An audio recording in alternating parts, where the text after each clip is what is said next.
Since 1997, former New York Police Department detectives Kevin Gannon and Anthony Duarte have been investigating dozens of mysterious accidental drowning cases involving college-aged men.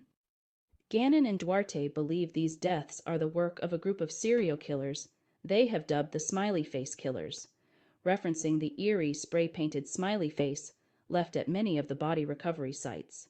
After dozens of young men were found dead in bodies of water ranging across 11 states in the Midwest, the NYC detectives believed they spotted a pattern. The men were targeted after leaving parties or clubs intoxicated. Their bodies were found in the water, and detectives Duarte and Gannon believed the smiley face graffiti marked the spot where the bodies had been dumped by one or more killers. The detectives claim that sites with multiple victims have smiley faces with stars around them. 3 stars signify 3 victims, and the numbers line up, at least in Boston Harbor. The salacious theory has captivated true crime fans for 2 decades now, and the detectives are still working towards a future they hope sees many of the cases reopened by local or federal law enforcement. Aside from the fact that the victims disappeared after a night of drinking with friends and were later found dead in a body of water, the young men themselves also shared many similarities. They were all athletic, well-liked, and successful students who were likely targeted because of these traits. Duarte told CNN the serial killer would be the opposite of his or her victims. For example, someone who is not smart, someone not good in school, maybe doesn't have a job, not popular. The detectives partnered with Lee Gilberston, a criminal justice professor, to find supporting evidence in at least a dozen of the crime scenes. As of 2019, the trio had connected 70 deaths to the graffiti. Around 30 of them were men who were found to have the date rape drug GHB in their systems. One father, Bill Sostock, whose son Josh's body was found in the Hudson River after he was last seen in a bar in Albany in 2007, does not agree with his death being ruled an accident. Sostock told CBS Good Morning America that he watched surveillance footage of his son inside the bar, looking fairly sober, then staggering outside of the bar only moments later.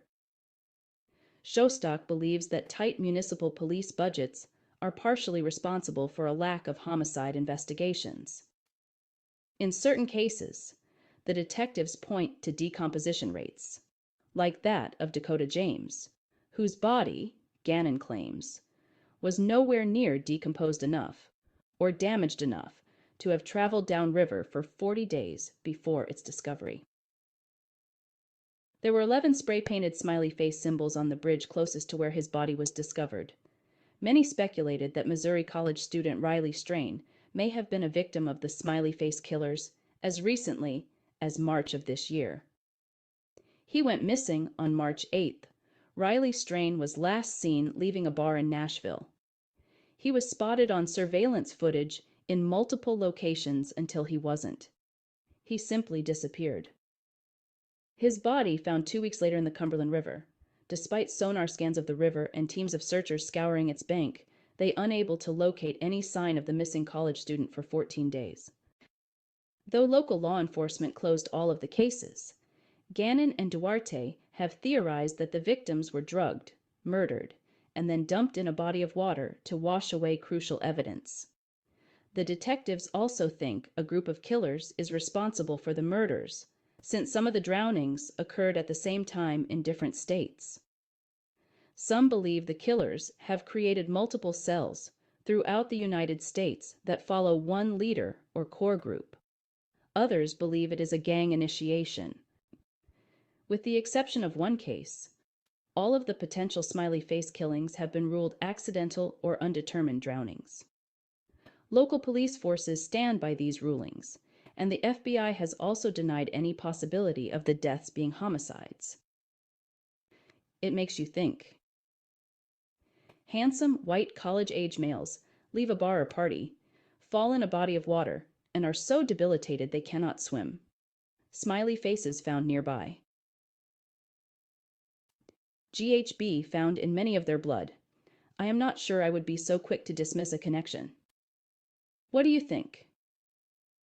I recently posted a video about some of the new evidence in the Brandon Santo investigation.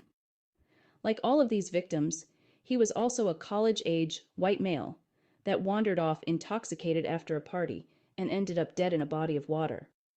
Let me know what you think. Please like, subscribe, share, and leave a comment. It really helps out the channel.